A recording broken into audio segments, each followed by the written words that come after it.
Mari velayetinin merkezi şäherinde we onuň töwereginde giň gerimli arasaçylyk we awatlaýyş işleri geçirilýär. Köçelerde polisiýa we raýat eşigindäki howpsuzlyk işgärleriniň sany göz görtele köpelip, raýatlara gözegçilik artýar. Şeýle-de polisiýa işgärleri köçelerde serhoş, nasatýan we çilim çekýän raýatlary gözleýärler. Bu başaýlyklaryň sebäpleri barada resmiler tarapyndan açaçan düşündürüş berilmeýär. Ýöne marly büdjet işgärleriniň ençemesi bularyň prezidentiň sebite etmegine garaşylýan sapary bilen baglanşyklydygyny aýdýar. Adatlyk radiosynyň habarçysy şu günler Marinyň merkezi köçeleriniň arassalanyp, ışıklandyrış çyralarynyň çalşylýandygyny belleýär. Guran bağlar çapılıp ayrılýar, köçeler ýuwulýar. Jemaat hojalygy ministrliginiň işgärleri soňky günlerde dyňgysyz ýagýan ýagyşyň suwlaryny el bilen arassalarlar. Diýip ýagdaýlardan habarly şäher ýaşaýjysy anonim şertde 16 aprelde gurrun berdi. Şeýle-de Marinyň merkezi köçeleriniň ugrundaky binalaryň üçökleri we diwarlary hem renklenýär.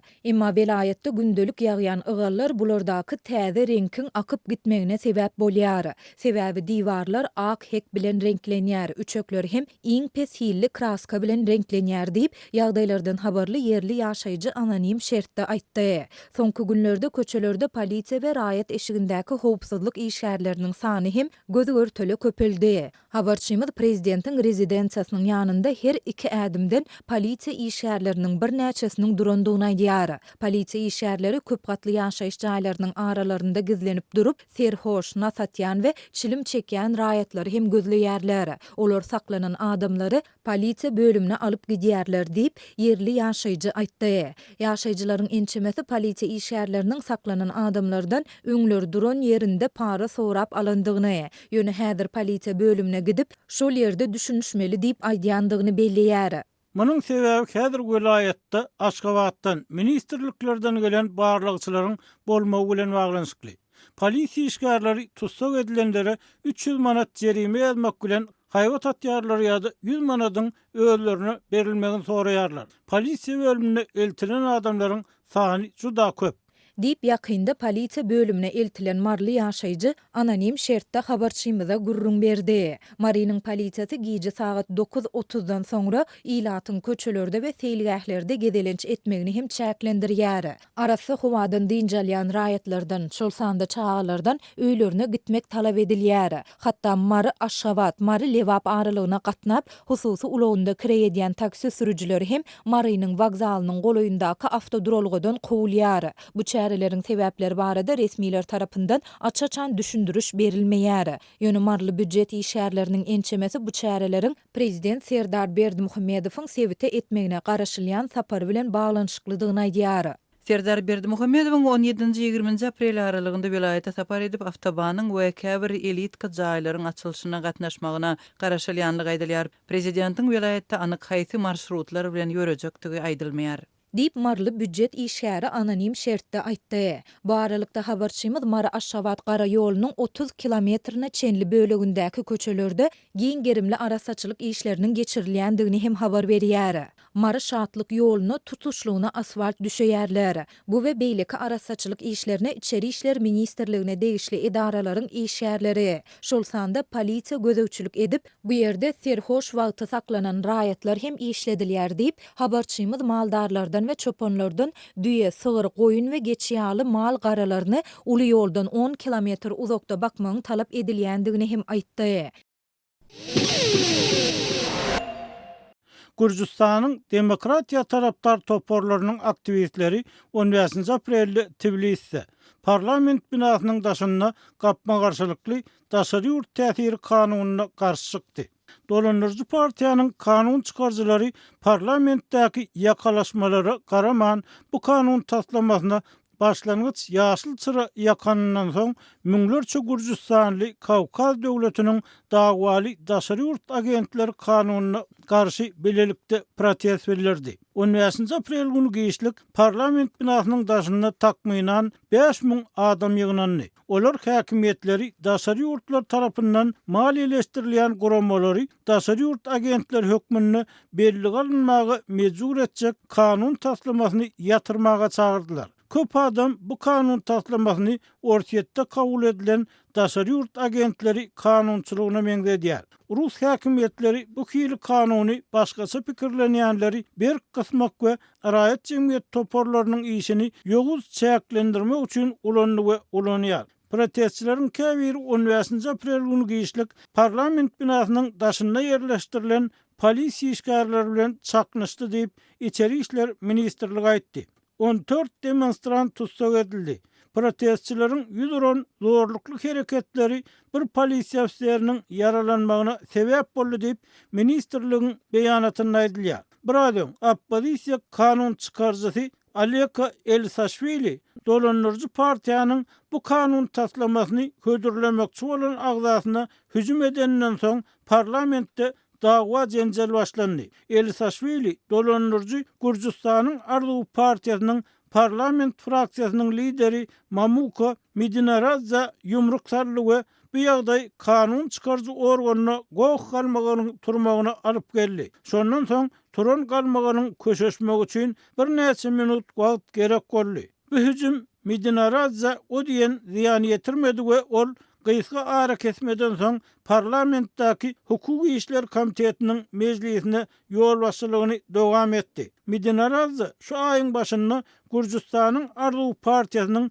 täzirçilik däl guramalary we habar beriş serişdelerine daşary ýurt maliýeleşdirmesini alýan we giň keskitleme göre siyasi işler bilen meşgullanýan ýagdaýyna olaryň öz işleri barada häkimetlere hasawat vermeklerini talep edýän kanunlary täzeden hödürlemekçi bolýanyny aýtdy. Geçen ýyl ilkinji gede ködürlenende köpçüliklerin protestlere sebäp bolan we hökümet tarapyndan ýynalynan kanun taslamasy egerde kabul edilse häkimetlere giň gözegçilik ygtyýarlyklaryny berer we anyk keskitlenmedik jenaýetler üçin mümkin bolan sanksiýalaryň ulanylmagyna ýol açar. Täze hödürlenýän kanun taslamasy geçen ýyl giriljek bolunan we soň ýynalynan kanun bilen ören meňzeş bolup onu yekece üýtgeşikligiň boljakdygy. Ýagny daşary ýurt agenti adalgasynyň deregine daşary ýurt güýçleriniň bähwitlerini arayan diýen adalganyň ulanyljakdygy aýdylýar. Gürjistanyň oppozisiýasy bu kanun taslamasyny Russiýanyň kanunyny wagtlandyrdy. Dolanırcı partiýa bolsa bu kanun taslamasynyň Birleşen Ştatlaryň kanunlaryndan göçürilip alınanlygyny öňe sürdi. Onun ýagny bu kanun taslamasynyň ýygyna gaýdyp gelmegi içerki siýasatda wajenjeliň ýene bir tutaşmasy bolup hökümetiň öz garşydaşlaryna edýän basyşyny güýçlendirmegi, Tbilisiň günwatarly hyzmatdaşlary bilen arada barha gowşaýan gatnaşyklaryna hasken agram salynmagy bilen utgoşýany meňzeýär. Kanun taslamasy Gürjistanyň Arzuw we onuň koalisiýa ýaranlary tarapyndan gözegçilik edilýän Hukuky işler komiteti tarapyndan tasdiklanandan soň parlamentde ilkinji gede okolar. Aktivistler 16 aprelde geçiriljek inniki parlament duşçugyny gaýdyp gelmäge çagyranlaryndan soň 15 aprel akşamynda toplanan protestçileriň köpüsi dargady. Türkmenistanda hususy awtologlarynda welaýetleriň arasynda kirýän sürüjileriň ýol kirey narhlary ýygyderli gymmatlaýar.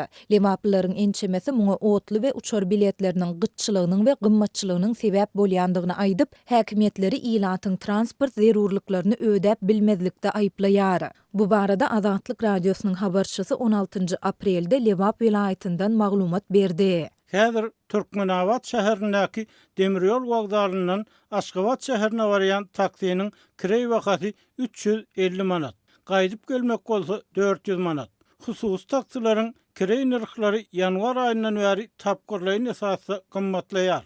Dip ýagdaýlardan habarly Lewaply ýaşaýjy anonim şertde gurrun berdi. Ýanwar aýynda agzalan ugurlaryň kirey narhlary degişlikde 200 we 240 manada barabardy. Bu görkezüji welaýet ara taksileriň ýol kirey narhlarynyň soňky 4 aýa golaý wagtyň dowamynda takminan 70 göterim gymmatlandygyny aňladýar. Welaýet ulaglarynyň aşgabada girmegine hem ruhsat berilmeýär. Bu ýolagçylar üçin goşmaça çykdyjy bolýar. Olar aşgabadyň golaýynda taksiden düşüp, ol ýerden başga taksiä minmeli bolýarlar. Munuň üçin de azyndan 30-50 manat çykdaja edýärler diýip Lewaply başga bir ýaşaýjy anonim şertde aýtdy. Hususy ulagynda kirediýän sürüjileriň birnäçesi ýol kirey narhlarynyň ýokarlandyrylmagynyň sebäbini ýaşaýyş durmuş şertleriniň şol sanda azyk haritlarynyň we hyzmatlaryň ýygyderli gymmatlamagy bilen düşündirýär.